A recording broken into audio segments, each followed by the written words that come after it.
মাসির বাড়ির ৮ দিন কাটিয়ে আজ নবম দিন উল্টো রথে শ্রীধামে ফিরবেন জগন্নাথ, বলরাম, সুভদ্রা।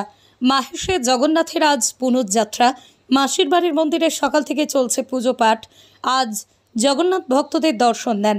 উল্টো রথে জগন্নাথ দর্শনের মাহাত্ম্য হলো দক্ষিণ দিকে টান হয়, আর জগন্নাথদেব দক্ষিণা কালী রূপে রথের উপর বিরাজ করেন।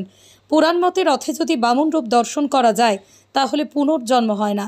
মাহেশের সেবায়িতরা জানান, 53 বছর পর মোক্ষযোগ পড়েছে। আজ জগন্নাথকে স্পর্শ করলে মোক্ষ লাভ হয়, তাই সকাল থেকেই ভক্তদের ঢল নেমেছে। দুপুর 2:30টার পর সুভদ্রা, বলরাম জগন্নাথের পরপর রথে উঠবেন, তারপর নিজ গৃহের উদ্দেশ্যে যাত্রা করবেন। আজকে আমাদের মাহেশের রথযাত্রা 628 বছরে পদার্পণ করলো। আজকে আমাদের পুনর্যাত্রা উৎসব। ঠিক আমাদের উনি 9 দিন এখানে 8 দিন ছিলেন, 9 দিনের দিন উনি নিজ গৃহে ফিরবেন। আজকে সকাল থেকে হাজার হাজার ভক্তের সমাগম। আজকের দিনে আমরা বলি দক্ষিণে টান বৈকুণ্ঠের স্থান, আজকে দক্ষিণ মুখ টান হয়। সেই জন্য আজকে জগন্নাথ দেব দক্ষিণা কালী রূপে রথের ওপর বিরাজ করেন।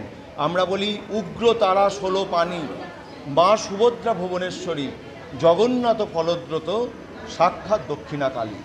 মা সুভদ্রা আজকে মা দক্ষিণা কালী আর উগ্র তারা হিসাবে উনি বিরাজ করেন। জগন্নাথদেব, বলভদ্রদেব, মা সুভদ্রা। আজকে সকাল থেকে হাজারো হাজারো ভক্তের সমাগম। ঠিক 2:30টার সময় আমাদের আজকে দামোদর হবে।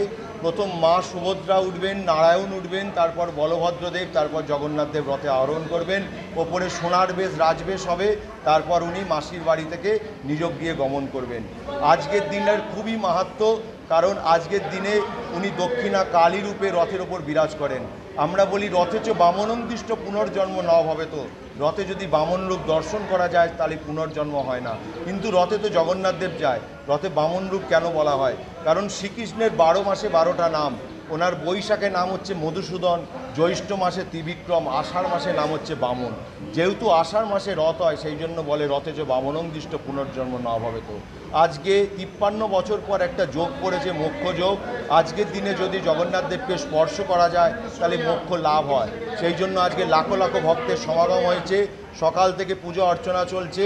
ঠিক আজকে ঠিক 8টার সময় ঠাকুরের ভোগরাগ হবে। ভোগরাগ খেয়ে ঠাকুর বাইরে বেরিয়ে সবাইকে দর্শন দেবে, সবাইকে জগন্নাথদেবকে স্পর্শ করতে পারবে, নিজের হাতে মালা পরাতে পারবে।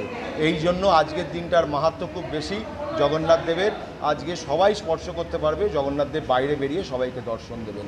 আমি তমাল কৃষ্ণ অধিকারী, সেবায়িত মাহেশ, জগন্নাথ মন্দির।